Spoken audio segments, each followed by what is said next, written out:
You know, the Dubai Airshow, it's one of the world's biggest stages for aviation. It's a place where you go to see power, precision, and incredible aerial displays. But just recently, that showcase turned into a scene of absolute disaster. In just a fraction of a second, a routine aerobatic flight went horribly, horribly wrong. This wasn't some minor incident in a remote area. This was a public catastrophe, and it happened right in front of a global audience, leaving everyone in just stunned silence.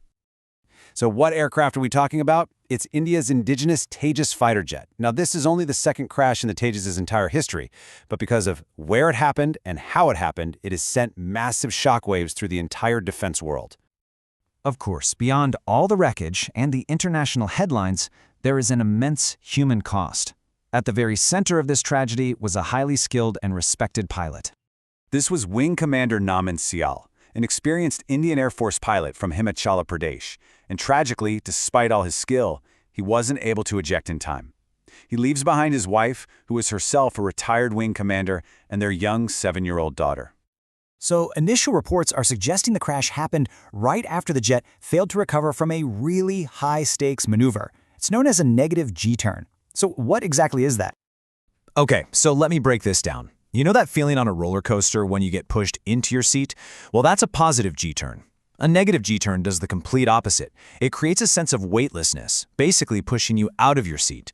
It is incredibly disorienting and takes immense precision. And trying to pull it off at a low altitude, like at an air show, it leaves absolutely zero room for error. Now, to really understand the full impact of this crash, you got to understand the aircraft itself. The Tejas, you see, isn't just any fighter jet. For India, it represents decades of national ambition. The Tejas, built by Hindustan Aeronautics, is really the cornerstone of India's big push for self-reliance and defense. It's a fourth-generation, lightweight fighter, and it's been a real workhorse for the Indian Air Force for about a decade now. And here's why this incident is so jarring. For years, the Tejas had an excellent safety record. The first squadron was formed back in 2016, and its very first crash didn't happen until March of 2024. And in that incident, the pilot ejected safely. This crash in Dubai, this marks the program's first ever fatal accident. So, as you can see, this isn't just about losing a single aircraft. The timing and the location of this crash have created huge strategic and financial problems for the entire program. I mean, think about it. Air shows like the one in Dubai are basically the premier marketplace for military hardware. India was there, actively showing off the Tejas to potential international buyers, hoping to finally get its first export orders. A fatal crash right in front of those very customers is just a devastating setback. And to really grasp the scale of this program, you have to understand the commitment. For 10 years, this aircraft has been an operational part of the Indian Air Force. The initial investment alone was huge. That first order for just 40 of the original Mark-1 jets cost over 8,800 crore rupees. That laid the whole financial groundwork for the program. And then, just a couple months before this crash, India doubled down massively. They signed a deal for 97 of the newer, improved Mark-1A jets. We're talking about a program with tens of thousands of crores invested. It's a huge national gamble that is now facing some really intense scrutiny. So, in the wake of a tragedy like this, the focus immediately shifts from demonstration to investigation. The big question is, what happens now? Well, the first official step is a court of inquiry.